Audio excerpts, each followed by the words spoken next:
Boa tarde. Estamos em tempo de coronavírus.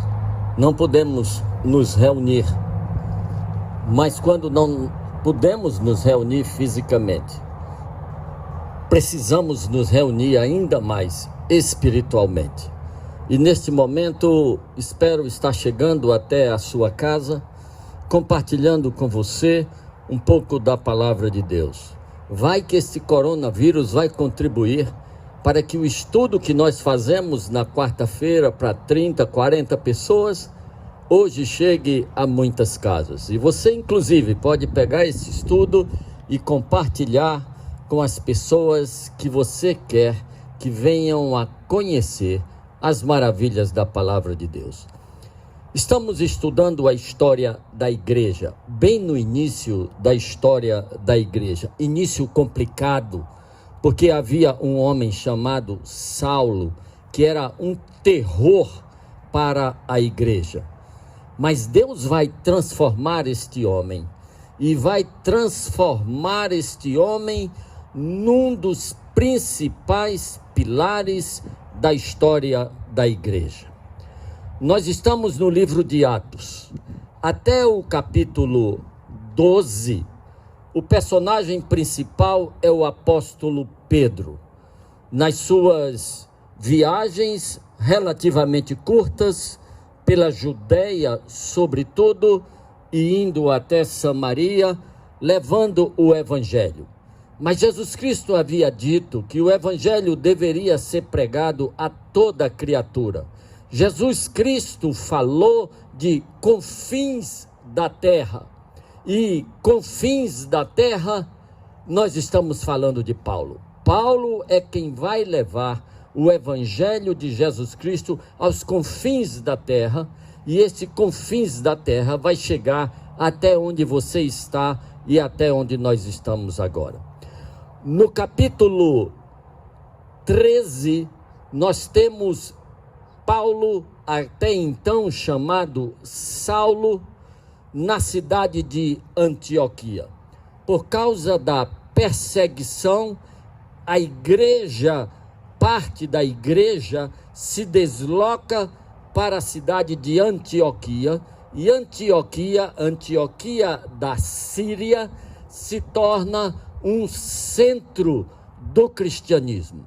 E é lá onde se congrega um homem chamado Barnabé, que é natural desta ilha que se chama Chipre. Barnabé vai buscar Saulo lá na cidade de Tarso, aqui ao sul da Ásia Menor, e traz Saulo para a cidade de Antioquia. No capítulo 13 do livro de Atos, eles estão na cidade de Antioquia, orando, jejuando, quando o Espírito Santo diz: apartai-me Barnabé e Saulo para a obra para a qual os tenho separado. Preste atenção, ele não diz separai-me Paulo e Barnabé, ele diz separai-me Barnabé e Saulo. É que Saulo, até então, era um adereço na história da igreja. Saulo, até então, era aquela pessoa que estava numa situação ainda dúbia, não havia uma concordância de que Saulo era confiável ainda. Por isso que ele não durou muito o seu ministério na cidade de Jerusalém, depois da sua conversão, e ele foi embora para a sua cidade chamada Tarso, que ficava aqui na Ásia Menor, numa região chamada Cilícia. Saulo então é trazido para cá, e o Espírito Santo designa Barnabé e Saulo para uma viagem missionária. Eles descem para a cidade de Seleucida, ou Seleucia, que ficava um pouco mais ao sul, à margem do mar Mediterrâneo. Aqui nós temos o mar Mediterrâneo, a ilha de Creta, a ilha de Chipre. Para cima nós vamos ter o continente europeu, aqui a Península Ibérica, Portugal e Espanha hoje, aqui a Península Itálica, onde fica a Itália hoje, aqui era a Península Macedônica, hoje a Grécia, e aqui era a província da Ásia Menor, que na época era a província da Ásia Menor, que hoje é a Turquia. Então, a Turquia é o cenário da primeira viagem missionária de Paulo. Então, eles vêm para a cidade de Seleucia, e aqui eles vão pegar um navio e vão vir para a ilha de Chipre. Talvez Barnabé tenha direcionado esta primeira viagem para a ilha de Chipre, de onde ele era proveniente. E em Chipre, eles param numa primeira cidade chamada Salamina.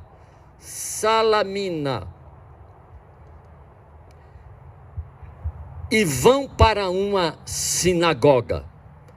Vão para uma sinagoga porque Paulo era judeu, especialista em judaísmo, convertera-se ao cristianismo, mas como a maioria dos primeiros cristãos, talvez eles tivessem uma ideia de que o cristianismo era uma fase posterior do judaísmo. Então ele se dirige primeiro para a sinagoga.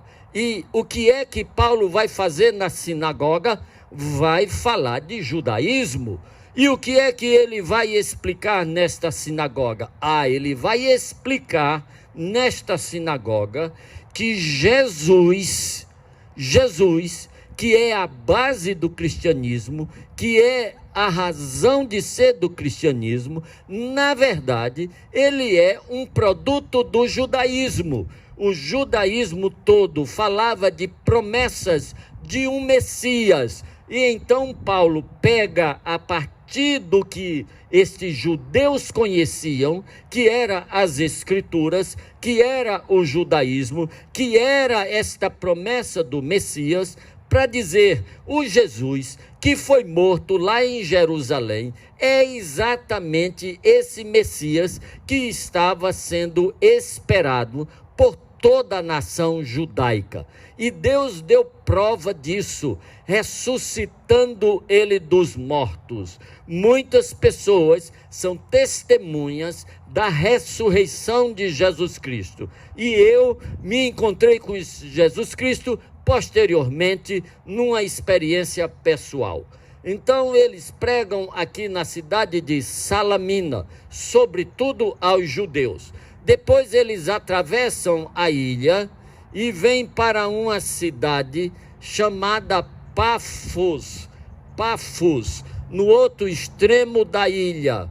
E aqui há um homem importante, o procônsul, e este procônsul era um homem culto, diz o autor do livro de Atos, que é Lucas. O procônsul se interessa de ouvir o que Paulo está falando. E então Paulo repete a mesma história. Ele conta como Jesus Cristo é o cumprimento das profecias que haviam sido anunciadas no passado. E ele fala de Jesus Cristo como o Filho de Deus e como o Salvador.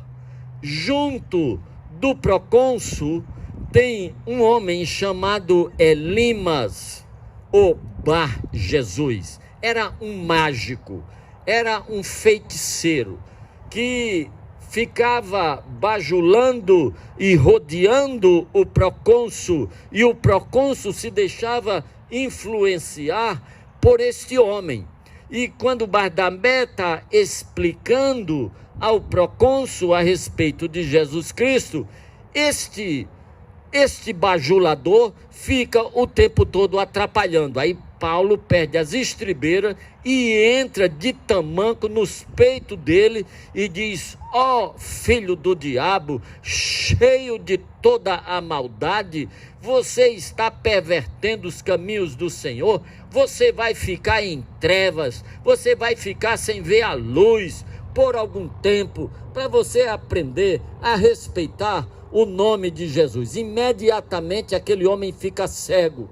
O procônsul vê aquilo acontecer e o procônsul abre o coração para crer no que estava sendo ministrado.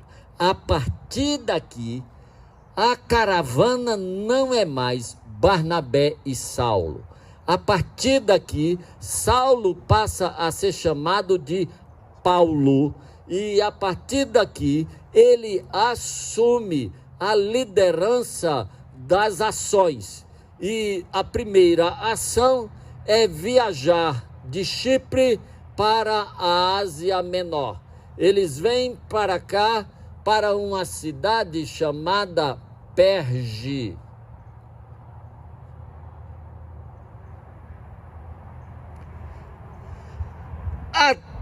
Vai acontecer um fato que vai ter desdobramentos futuros.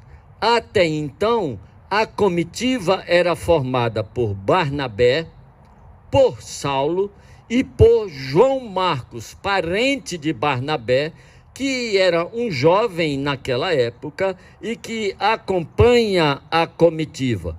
Quando chega aqui, que eles resolvem ir para a Ásia Menor, por alguma razão, João Marcos desiste de continuar na missão e volta para Antioquia ou para Jerusalém.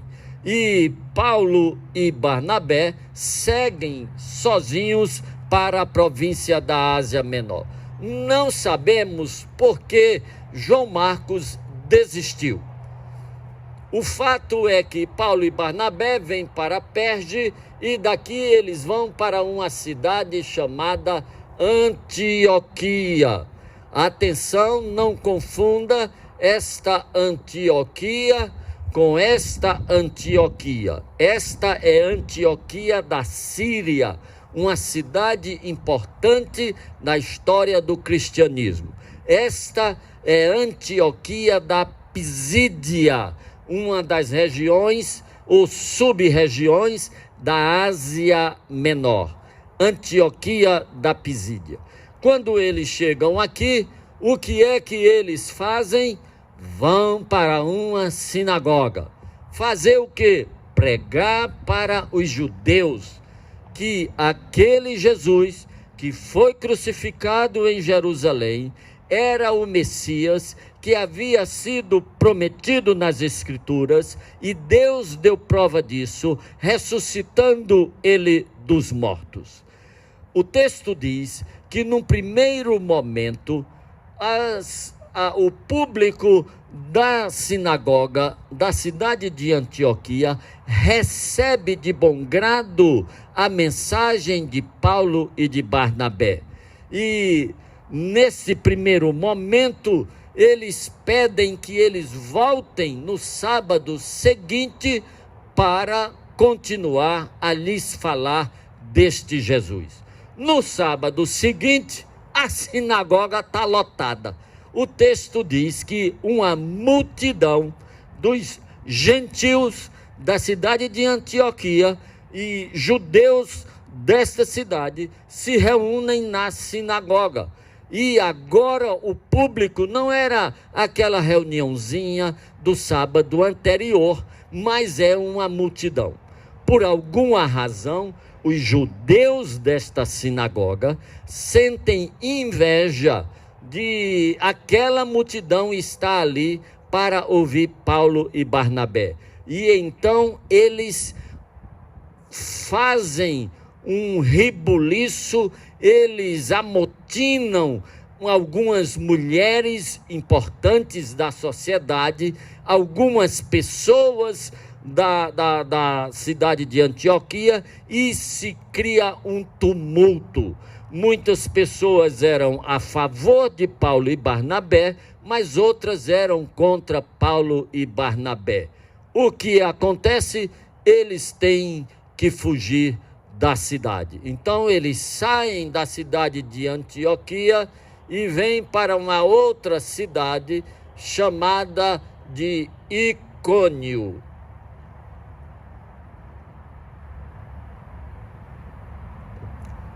Icônio. O que vai acontecer nesta cidade de Icônio?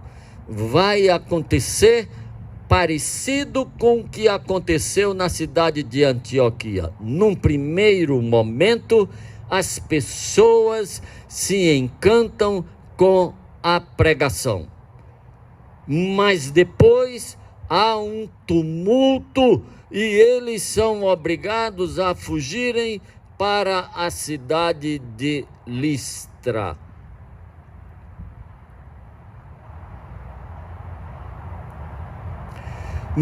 Aqui, nesta região de Icônio e Listra, vai acontecer um fato. Um homem paralítico de nascença está olhando para Paulo. Paulo pregando e aquele paralítico olhando para Paulo. E o texto diz que Paulo percebe nele fé suficiente para ser curado. E de lá de onde está, Paulo diz: apruma-te sobre teus pés. Aquele homem dá um pulo, aquele homem fica de pé e todo mundo fica impressionado com aquele milagre. O que acontece?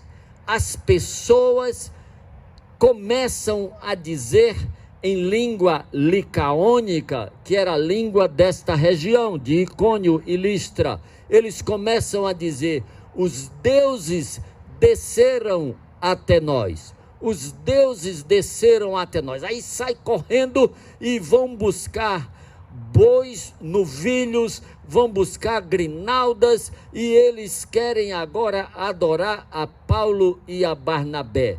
Eles chamam a Barnabé de Zeus e chamam a Paulo de Hermes. Nós vamos ter, numa outra versão, os nomes de Apolo e de Mercúrio. Então, são os correspondentes romanos das divindades gregas. Então, eles querem sacrificar os animais a Paulo e a Barnabé, achando que Paulo e Barnabé são deuses. Sabe, queridos, aqui vale a pena fazer uma pausa para aprender uma lição. As pessoas, de um modo geral, traduzem o evangelho para seu entendimento, para sua compreensão, para os seus valores. E muitas pessoas, na verdade, transformam a mensagem numa mensagem adaptada para os seus valores. Aliás, isso é antigo. Existe no Velho Testamento uma coisa chamada culto samaritano. Quando os israelitas das 10 tribos foram levados para o cativeiro assírio e pessoas de outras nações foram trazidas para a região de Samaria, houve um sincretismo religioso e as pessoas passaram a adorar a Deus, o Deus de Abraão, de Isaque e de Jacó, e também a adorarem as outras divindades das outras nações, os deuses da Assíria, os deuses de Moabe, os deuses da Babilônia, os deuses dos filisteus, e esta misturada, esta salada, foi chamado de culto samaritano. Sabe, isso é uma coisa politicamente correta, espiritualmente abominável a Deus. As pessoas gostam de dizer: tudo é uma coisa só. Havia um evento lá em Campina Grande, lá na Paraíba, na cidade onde eu morava, chamado Encontro da Consciência Cristã.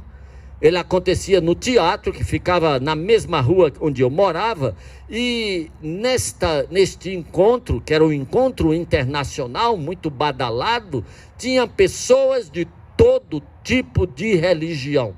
Tinha pessoas do candomblé, tinha pessoas do espiritismo, pessoas do catolicismo, pessoas do Saxinauê, da Bahá'í e de várias seitas hindus, e tinha uma pessoa que se apresentava como pastor presbiteriano. E a imprensa dava o maior ibope a esta reunião, porque ela era simpática, ninguém precisava mudar nada, cada um continuava com as suas crenças. Eu absorvo a sua, você absorve a minha, e a gente fica todo mundo numa boa. Esse é o problema. Deus não se presta a isto. Ele diz que o Espírito dele arde em ciúme por nós, e ele não nos divide com ninguém. Ele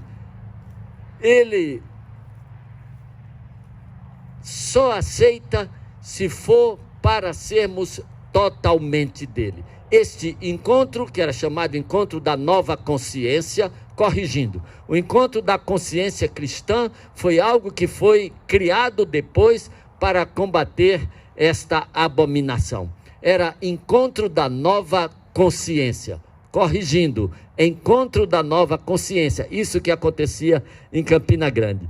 A prefeitura patrocinava, o governo do estado patrocinava, e aí um baixinho chamado pastor Eider, raçudo todo, revoltou-se e começou a fazer um evento chamado Encontro da Consciência Cristã. Agora sim, Encontro da Consciência Cristã, hoje talvez o maior evento cristão do mundo. Ele reúne mais de 100 mil pessoas nos 3 dias de evento, e pessoas do mundo inteiro vão lá para falar do único Deus, do único Salvador, do único caminho e da única verdade. Encontro da Consciência Cristã é o que existe hoje, porque ele prevaleceu e derrotou aquela abominação. Pois é, Paulo e Barnabé ficam revoltados, rasgam a roupa e dizem: vocês não entenderam foi nada, vocês não entenderam nada. É disso que nós estamos tentando converter vocês, dessa mania de adorar todo mundo, desta mania de adorar todas as divindades. Há um único Deus, há um único Salvador, o nome dele é Jesus Cristo. E você, querido, você adora quem? Eu estou perguntando, quem você adora além de Jesus? Sim, porque às vezes nós adoramos alguém tão diferente do Jesus da Bíblia, que é quase outra divindade. Sabe, isso ocorre porque muitas pessoas não procuram conhecer o Jesus da Bíblia na Bíblia. Muitas pessoas pretendem conhecer o Jesus da Bíblia sem a Bíblia. São pessoas que vivem de escutar sermões, são pessoas que vivem de escutar testemunhos, são pessoas que vivem de escutar as mensagens da internet, e seja o que vier da internet, acha que é verdade. Querido, não há como você conhecer o Jesus da Bíblia sem a Bíblia de Jesus. Quando a gente pretende conhecer o Jesus da Bíblia, mas não a Bíblia de Jesus, via de regra, a gente termina confundindo Jesus Cristo com Zeus, Deus com Alá, Jesus com Maomé, e vira uma grande salada, um verdadeiro culto samaritano. O cristianismo, ele fala de Jesus como o único e suficiente Salvador. Não é Jesus e mais alguém, não é Jesus e mais alguma coisa, não é Jesus e mais um esforço, é Jesus, ponto final. Jesus, ponto final. Então, Paulo e Barnabé impedem, o texto diz, a duras penas, com muita dificuldade, que eles passem a adorar São Paulo e São Barnabé, chamando eles por outro nome. E aí, a partir daqui, eles vão descer para uma outra cidade chamada Derbe. Eles vão vir para a cidade de Derbe.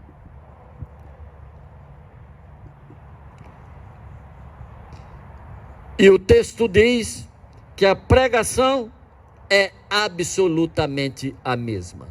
Não interessa, pode ir de cidade em cidade, pode ser agora, pode ser daqui a 100 anos, se Jesus não tiver voltado. A pregação que precisa ser feita é de que Jesus é o único e suficiente Salvador.